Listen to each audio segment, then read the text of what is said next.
ಕೊಪ್ಪಳ ಜಿಲ್ಲೆಯ ಕನಕಗಿರಿ ತಾಲೂಕಿನ ಆದಾಪುರ ಶಾಲೆಯ ಮಕ್ಕಳಿಗಿಲ್ಲ ಸೂರು.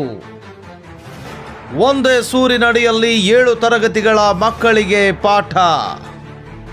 ಕ್ಷೇತ್ರ ಶಿಕ್ಷಣಾಧಿಕಾರಿಗಳಿಗೆ ಗೊತ್ತಿಲ್ಲ ಆದಾಪುರ ಗ್ರಾಮದಲ್ಲಿ ಸರ್ಕಾರಿ ಶಾಲೆ ಕೊಠಡಿಗಳು ಎಷ್ಟಿವೆ ಅಂತ. ಸಚಿವ ಶಿವರಾಜ್ ತಂಗಡಗಿ ಅವರ ಕನಕಗಿರಿ ಕ್ಷೇತ್ರದ ಆದಾಪುರ ಗ್ರಾಮದಲ್ಲಿ ಶಾಲಾ ಮಕ್ಕಳಿಗಿಲ್ಲ ಸೂರು. ಮಕ್ಕಳು ಪಾಪ ಬಿಸಿಲು ಗಾಳಿಯಲ್ಲಿ ಪಾಠ ಕಲಿತಿದ್ದಾರೆ ನೋಡಿ. ದೃಶ್ಯಗಳಲ್ಲಿ ಕಾಣಿಸ್ತಾ ಇದೆ, ಮಕ್ಕಳು ಪಾಠವನ್ನ ಹೊರಗಡೆ ಕಲಿತಾ ಇದ್ದಾರೆ. ಕ್ಷೇತ್ರ ಶಿಕ್ಷಣಾಧಿಕಾರಿಗಳು ನಿದ್ದೆ ಮಾಡ್ತಾ ಇದ್ದಾರಾ?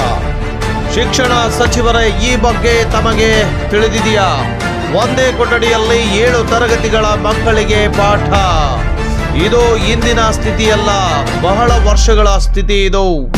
ಈಗಲಾದ್ರೂ ಈ ಬಗ್ಗೆ ಗಮನ ಹರಿಸಿ ಮಕ್ಕಳಿಗೆ ಶಾಲಾ ಸೂರಿನ ಭಾಗ್ಯ ಕರುಣಿಸಿ ಪುಣ್ಯ ಕಟ್ಕೊಳ್ತೀರಾ ಅನ್ಕೊಳ್ತೀವಿ. ಒಂದೇ ಕೊಠಡಿ ಇದೆ.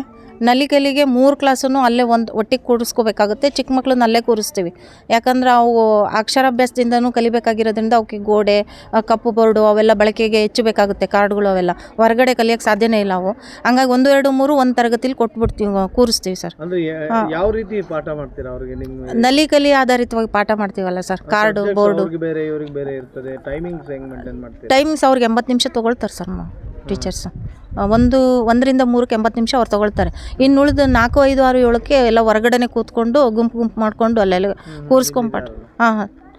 ಈ ಬಿಸಿಲು ಮಳೆ ಚಳಿ ಇಂದಂಗೆ ಪಾಪ ಹೊರಗಡೆನೆ ಕೂತು ಕಲಿತವೆ ಸರ್ ಅವು. ಅವಕ್ಕೆ ಈಗ ಬೋರ್ಡ್ ವ್ಯವಸ್ಥೆ ಇಲ್ಲ. ಒಂದು ಬೋರ್ಡ್ ಐತೆ, ಅದೊಂದು ಅಲ್ಲಿ ಹೊರಗಡೆ ಇರೋದನ್ನ ಅಷ್ಟೇ ಬಳಸ್ಕೊತೀವಿ. ಇಲ್ಲಾಂದ್ರೆ ಒಂದು ಚಾರ್ಟ್ ಬೋರ್ಡ್ ತೊಗೊಂಡು ಬಳಕೆ ಮಾಡ್ಕೊಳ್ತೀವಿ ಸರ್ ಹೊರಗಡೆ.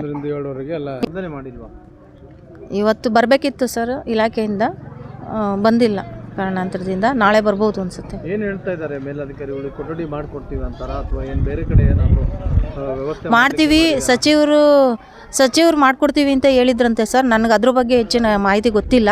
ಅದನ್ನು BOSರಿಗೆ ಆಯಿತು ಅಂತಂದ್ರೆ ಅವ್ರು ಪ್ರೋಗ್ರೆಸ್ ಮಾಡ್ತಾರೆ ಸರ್. ಮಾಡ್ತಾರೆ ಅಂತ ಮಾಡ್ತಾರೆ ಸರ್.